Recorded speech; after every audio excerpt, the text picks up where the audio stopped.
Hey y'all, welcome to Freedom Makers. I'm Amanda, and this morning I am sitting outside. It is July and it feels like autumn, and so I've got long sleeves on. It feels wonderful. It's just this breath of fresh air that we needed in the midst of all this heat. So I've been looking over some of the comments in a previous video this morning where I mentioned doing a Q&A, and I asked you guys if you had any questions you would like to see me answer in a Q&A. One stuck out in particular that has been on my mind for days, and so I've prayerfully considered an answer, and I'm going to read that question to you guys so that you can hear it too. This comes from Katie. She says, as a single mom to another single mom, what's your biggest piece of advice? I'm in a place right now where I just have to wait on God and see what His plans are. Well, Katie, it sounds like you have a really great foundation. You're already waiting on the Lord and waiting to see what His plans are for your life. I don't know what your situation is, and I don't really feel qualified to give advice on the topic of single motherhood because I am still figuring things out myself. I don't have it all together. Despite what it may look like on YouTube, I do not have it together. But what I can tell you is maybe a few things that have worked for me to help me stay on track and to kind of inspire myself as a single mom. First is to keep doing what it sounds like you're doing. Wait on the Lord. Keep that relationship close. Stay close to the Father, and I feel like you will not go wrong. Make sure you're taking time for yourself and spending time in the Word so that you know what it says, so that you can make good decisions for you and your children. And just stay close, because in that place, when you're walking with the Lord, you have peace. And that will help with so many different things, because when you're a single parent, you have a lot of burden on you. You have to be the provider, the caregiver, you have to be the protector, you have to be the comforter. I mean, there's these two sides that in a nuclear family that you would have met. And when you're just one person, you have to take care of all of that on your own. And so it is a burden because you don't have that other part that should be helping you. We're designed, men and women, I believe, to work together. And when you're doing it by yourself, it can get very overwhelming. So if you stay in this place where you are close to the Lord and you're walking with Him, it gets much easier because you have a peace that doesn't make sense. It's a peace that, for me, it can be storming all around me. My life can completely fall apart, and I still know that everything's going to be okay. And so when you find that place, stay in it. That's probably the biggest piece of advice I can give. Waiting on Him is hard. The waiting is ridiculous, and I know what you mean. It can get really daunting to just, and you feel like it's never going to end. And then you don't know what you're waiting for. You're like, okay, God, what are we even doing here? But what I have found is that in the waiting is when I learn my biggest lessons. I learn big things when when I feel like I'm stagnant and I feel like I'm just waiting. I'm like, okay, what next? That is when I learn the biggest things that help me the most. Sometimes as a single mom, it can also feel like you are all alone. Remember, girlfriend, you are not. You are not alone. There are millions of us, and we all have the same concerns. Statistically, our kids don't turn out good. Statistically, single moms work 2 to 3 jobs. The system raises their children, or they raise themselves on the streets, and then they end up in jail. 70% of incarcerated youth are from single mother homes. That is huge. That is horrible, and it's scary. And so when you're a single parent, you know these statistics. It can be heart-wrenching because you think, I don't want my kid to grow up like that. I can't let that happen. And so for me, working from home has been a huge blessing. It has really given me peace of mind because I know that no matter what's going on, my daughter can come to me. I'm available to her. Now, sometimes I do feel bad because I do have to work. I work online.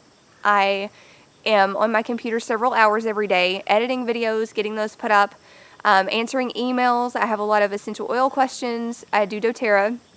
So there are a lot of things in my education group to keep up with, a lot of comments to keep up with. I get lost in them sometimes, and then some things get overlooked, and so that's stressful. And it just takes up a lot of my time. I do try to do things in the morning and in the evening so that my daytime can be spent putting up food and spending time with her. She helps me in the kitchen a lot. Just being around me is very helpful for both of us. But without finding a place where I can work from home, we would be in that statistical range where mommy would have to waitress at two places, and I used to waitress and bartend, so that's my background. I would have to go back to that if I didn't do YouTube in doTERRA, and she would be in daycare and have a sitter at night while mommy worked. I mean, that's how it would have to be. And so if you can find a place or an income stream from home, if you can find maybe a niche, maybe something that you love that you can do from home, I would totally encourage that. Even if it's just to supplement your income, so maybe instead of working 2 jobs outside of the home, you can just do 1. If you have to put your kid in daycare, don't beat yourself up about that. It may be necessary for you. Not everybody can get a full-time income from home, and that's okay. Just work from where you are, but I would encourage you to try something from home just so that you don't have that burden of knowing that your child is being raised by someone else, because that can be more stressful than it's worth. Sometimes it's worth not doing the extracurricular stuff to make sure that you're available for your children. And like I said, I don't know your situation, Katie, and I don't know for any other moms watching this what your case may be. You may want to work outside of the home. You may need that time away from home, and that's okay too. So no judgment. I'm just saying if it's a priority for you to be home with your kids, then you can make that happen. I want more than anything for this video to inspire. So if you are coming from a place where you want that, know that you can create that. I believe that we are made in the image of God, and He is the creator. So I feel like we have a creative sense. We are kind of designed and wired to make things. People build houses. People make cakes. I mean, we are creative beings. And so if you desire to create an income from home, and you are hardworking, and you're willing to put out the time that it would take to do that, you can create that if you want to. And I believe anybody can do anything they set their mind to. My grandmother instilled that in me when I was very young. My dad's mom, she has always said, you can do anything you set your mind to. And I believed her, and I still believe that to this day. So if you believe you can do something and you're willing to work for it, you can create that income from home. That's just my opinion. I have proven that it can be done. I'm doing it now, and it's something that should be considered if being at home is a priority for you. My third and final piece of advice is to stop comparing yourself to other moms. That's a big deal. For moms across the board, not just single moms. We tend to compare ourselves and our parenting decisions and the way we discipline and the things we're teaching our kids and whether our kids can read, whether our kids are walking at the appropriate time. I mean, like, we get ridiculous about some things. Every child is different, and every child will develop and grow at a different rate. And so we tend to compare and put our kids in boxes where we really need to just understand that everybody is an individual and is going to learn at different rates. And our experiences as parents is different too. So you may not have the financial resources to put your kids into, say, dance or whatever your kids are interested in. That may not be something you can do. So what? Your kid is not going to be so scarred for life because they didn't take karate that, not that karate's bad, but that they won't be a productive member of society. So I just feel like we beat ourselves up about things that really don't matter. So if you do that, stop. And that kind of goes into the first thing too with the waiting. Sometimes we compare our place, like where we're at in life, with other people, and that's not productive at all. It's not helpful for us or for our kids. We don't want them seeing us comparing ourselves, because I don't want my daughter comparing herself to anyone else. She is who she is, and I don't want her to think badly about herself if she's not reading on a 2nd grade level when somebody else is. You know what I mean? So I'm just very passionate about this because I see so many moms do this, and it can wreck your life if you are constantly comparing yourself. So just make sure you stay present. And I think being in the moment, staying present in the moment really helps, because then you don't give yourself room or space to be thinking about everybody else and what they're doing. I mean, it's kind of, I don't know, it's just very destructive for anyone in any stage of life to be comparing yourself. So that is my third piece of advice. Just don't do it, because it's not helpful. and it will make you feel like crummy, really, really crummy.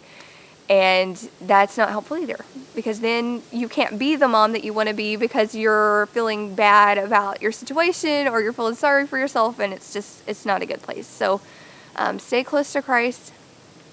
Find a way to create what you want out of life, even though you're single, and then don't compare yourself to other moms. I think that is the best I can do as far as advice. And all of that really, like I said, it's not that I really feel like I'm even qualified to give advice as a single mom, because I don't have any of this down yet. I'm still struggling and working on things and have a lot to get through, but these are the things I think that help me the most. And so I'm hoping that they help you too. Katie, it was a great question. I really appreciate you taking the time to ask me that. If you guys want to see the Q&A video and list maybe your own question, feel free to do that. I'll list it in the cards. And then feel free in the comments below to list anything else you think would be helpful for a single mom to remember.